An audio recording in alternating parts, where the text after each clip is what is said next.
compétences digitales et informatiques. En quoi cette matière pourrait être utile pour la carrière d'un gestionnaire? C'est la première question que je me suis posée lorsque j'ai vu cette matière dans mon emploi. Restez avec moi, on revient un petit peu en arrière. Amine, qu'est-ce qui se passe? Je te vois très stressé ces derniers jours. Bref, comme tu sais, Emran, dernièrement j'ai décidé de travailler avec une entreprise indienne. Et comme tu sais, l'Inde c'est un pays qui est très peuplé.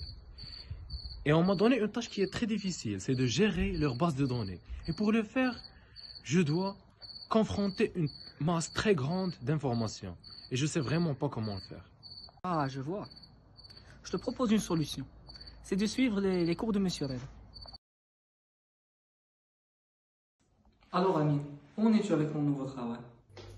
Attends, Emran, attends, juste une minute. Waouh! Viens, je te montre, viens. D'abord, merci beaucoup, vraiment merci beaucoup pour le conseil l'autre fois. Tu m'as vraiment sauvé la vie.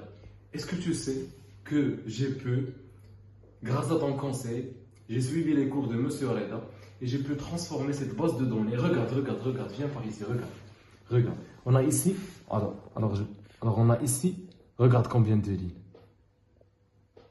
On a transformé tout ça en ça.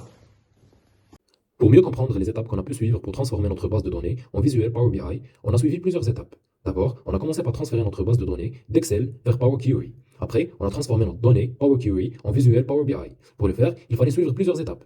Commençons par la création des mesures Data Analysis Expressions, qui étaient Total Cells, Average Cells, Number of Items and Average Ratings. Après la création des mesures, on insère une carte et on lit les mesures déjà mentionnées. Puis, on applique une mise en forme pour harmoniser avec les autres cartes. Ensuite, on a créé un nouveau champ qu'on a nommé Metrics, contenant les mesures qu'on a créées pour pouvoir séparer entre Total Cells, Average Cells, Number of Items and Average Ratings. Puis, on a créé un graphique en anneau contenant la matrice et Item Fast Content pour comparer les ventes totales en fonction du contenu en matière grasse.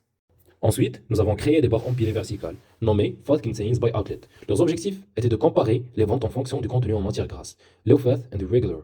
Pour chaque type de localisation, on les a liés à la matrice. Pour l'axe des X, nous avons utilisé la matrice. Et pour l'axe des Y, nous avons représenté le type de localisation des points de vente, Outlet Location Type. Après, on a créé une barre horizontale contenant Item Type comme axe Y et la matrice comme axe X.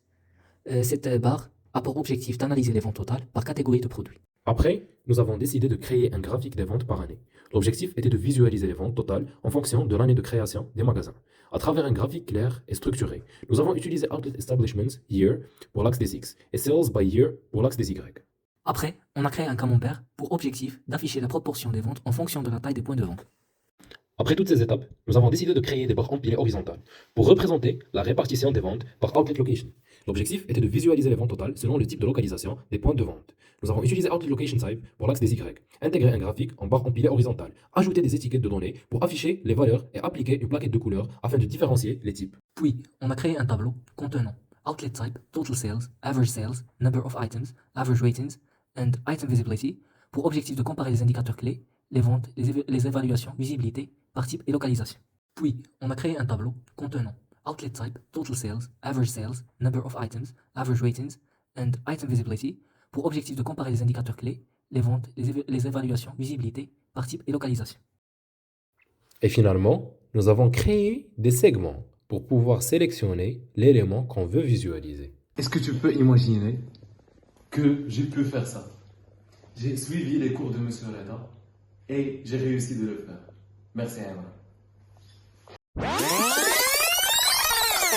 Notre mission ne s'arrête pas ici. Certes, on a créé un tableau de bord Power BI où on a transformé un ensemble de données d'Excel vers des diagrammes simples, clairs et surtout interactifs qu'on pourrait partager avec l'ensemble, avec les différents départements de notre entreprise Blinkit. Mais on ne s'est pas arrêté juste dans ce point. On a mené une enquête pour voir l'avis de plusieurs personnes, notamment des étudiants et aussi des professionnels dans plusieurs secteurs ici au Maroc.